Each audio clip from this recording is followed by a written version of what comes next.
Luta, força e resistência. Essas são as características dos negros no Brasil.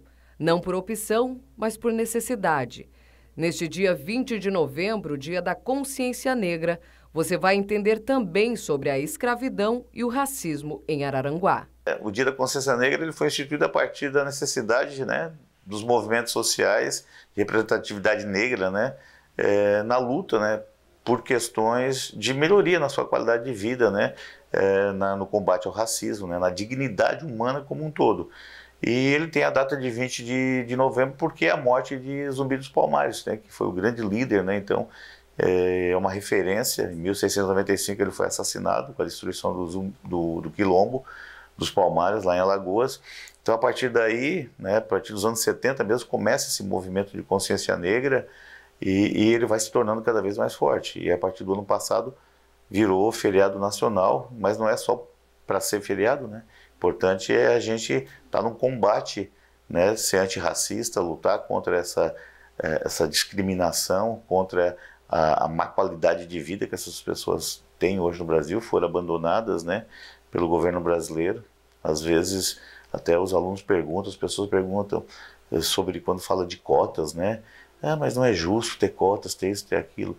Olha, obviamente que melhor que não tivesse cotas, que todos tivessem acesso a um bom trabalho, uma boa renda, uma boa escola, uma boa saúde, mas a gente tem uma dívida histórica e a gente tem que pagar. Eu não fiz essa dívida, tu não fizesse essa dívida, mas o governo como instituição, nosso governo brasileiro, nosso país, ele tem uma dívida. Ele arrancou pessoas da África, escravizou, separou, matou, estuprou, e ele tem que pagar essa dívida. Quando veio a liberdade, a libertação, o que aconteceu? Deram o direito deles poderem controlar o seu corpo, de ir e vir. Muito bem. E terras, e educação, e saúde. Hoje a gente tem reflexo disso. Olha as favelas, olhem os presídios, olhem os salários menores, olhem os maiores números de desempregados no Brasil. As profissões que existem são todas, a maior parte delas, lideradas por brancos. Os políticos são brancos, os médicos são brancos, os advogados são brancos. E não é por falta de vontade. Então, a consciência negra, a criação dessa data, dessa lei de feriado nacional, é exatamente para a gente repensar isso. Então, a gente teve uma dívida e a gente vai ter que pagar essa dívida. Em Araranguá, a escravidão existiu. Por mais que as pessoas não tenham grandes registros dessa época, o professor e escritor César eternizou a história do povo através do livro Sujeitos Esquecidos, Sujeitos Lembrados. É a primeira obra que ela traz, que ela dá visibilidade a essas populações, as populações de afrodescendentes, de escravizados no século XIX. E aí, como que essa população vivia, como é que ela estava estruturada, onde que era a localização delas. Primeiro que Araranguá não era o tamanho que tem hoje, Araranguá são os 15 municípios da MESC e ainda ele tem Criciúma, Içara, Rincão, Nova Veneza, toda aquela parte, e até basicamente ali Jaguaruna era nosso. Então imagina, Jaguaruna, Morro da Fumaça, aquela região todinha, da serra até o mar, até o rio Mampituba.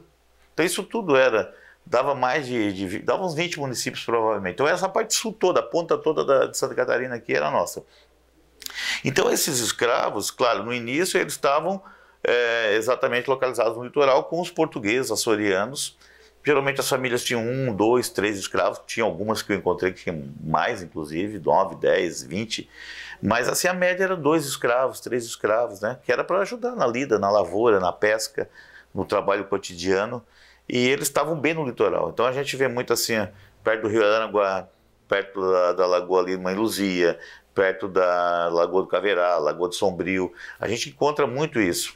Delman Ferreira é escritor e neto de uma das mulheres negras que fizeram história em Araranguá nas décadas de 1920 e 1930. Coronel Trogílio era o delegado de Araranguá. Então ela conseguiu ser nomeada em Araranguá. A cidade de Araranguá, na época, tinha um traço racista muito forte. Era uma cidade muito racista, assumidamente racista. Então a população não queria negros na cidade, muito menos que seus filhos fossem estudar com a professora negra. Mas também, por outro lado, não ousavam se pôr contra uma professora protegida pelo coronel Trujillo. Então tiveram que aceitar a Maria Clara como professora dos seus filhos. Mas ela tinha uma personalidade muito forte, era uma professora muito rígida, muito séria, né? E competente. Ela dominava o português, tinha um português muito bom, uma letra muito boa, escrevia bem, né? E além disso falava fluentemente francês e alemão, né? Que ela teve que aprender alemão para dar aula no interior do estado. Então, graças à competência, ela acabou se impondo e conquistando as famílias, né? Fui atrás de cartas de alforria, fui atrás de batismos, nascimento de escravos, né? Casamento, óbito. Então todos esses dados eles foram se costurando, né? E virou, na verdade, uma grande coxa de retalhos. Fui ligando os pontos e aí consegui criar-se uma imagem mais clara sobre o que era o nosso Aranaguá do século XIX.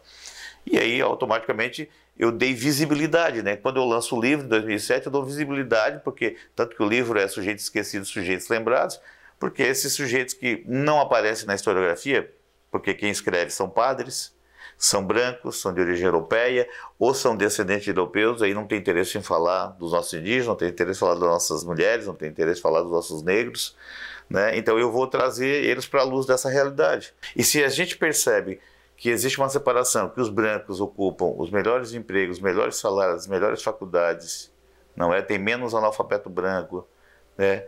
E que os negros estão nos presídios, que os negros estão nas favelas, que os negros têm os piores empregos, têm o maior número de desempregados. Morte entre jovens negros, eu acho que é do ano passado, ou ano retrasado, se matou no Brasil mais de 7 mil jovens negros, enquanto brancos foram apenas 2 mil. Certo? Então é para repensar isso que a consciência negra existe, né? E a gente combater essa coisa que é absurda, assim, né? Tu comparar uma pessoa pela cor da pele, achar que a cor da pele vai dizer quem é melhor, quem é honesto, quem é desonesto, quem é mais inteligente,